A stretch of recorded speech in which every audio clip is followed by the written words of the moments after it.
Well, Sky News has learned that the recent extreme winter weather has caused years of erosion to Britain's coastline in just weeks.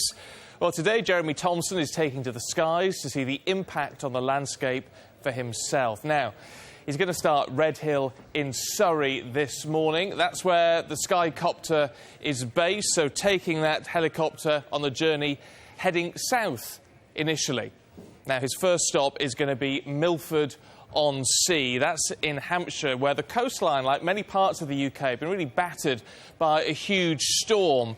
Just look at the difference there, and you can really see where that erosion has taken place. Beach huts flattened, 32 people had to be rescued after high winds and waves shattered the windows of a Seaview restaurant. You may remember that story, actually. Now, from there, Jeremy's going to be flying along the coastline to Studland Bay in Dorset, close to Bournemouth, of course.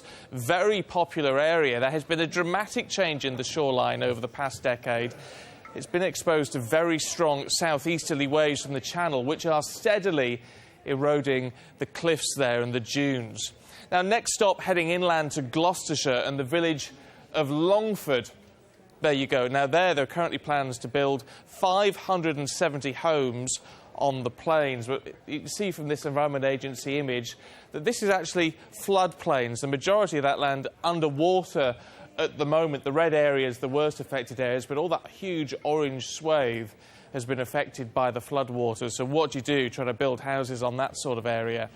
Next, the chopper is heading down towards the Thames, where one of the biggest engineering feats in British history has saved communities and left others exposed. The £100 million man-made Jubilee River was designed to reduce flooding in Maidenhead, in Windsor and in Eton.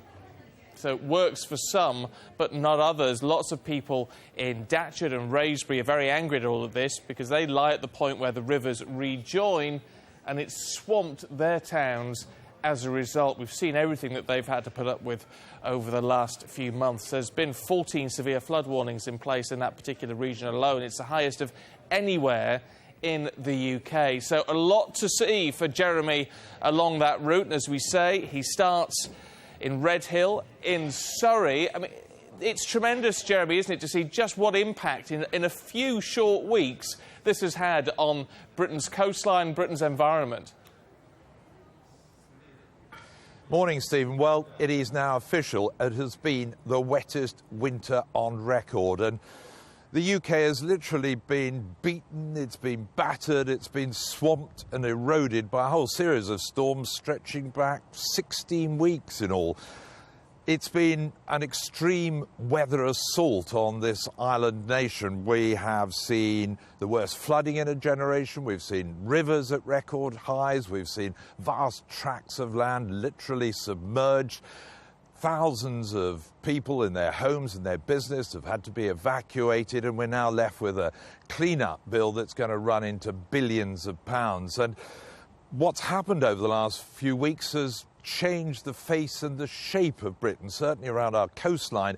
Only today the National Trust has come out and said that in some places the damage has been so bad that parts of the coast have seen 7 years of erosion in just 2 weeks. And again today, a body of experts has written to a national paper saying that much of this flooding could have been preventable if only a series of anti-flooding techniques had been put in place at the right places at the right time. Well, I'm going to take a day trip out on the Skycopter today to try and get a feel of just how bad the damage has been and what lessons we may have learned, how this flooding crisis perhaps has changed our thinking, changed our planning, changed the policies that politicians might make in future.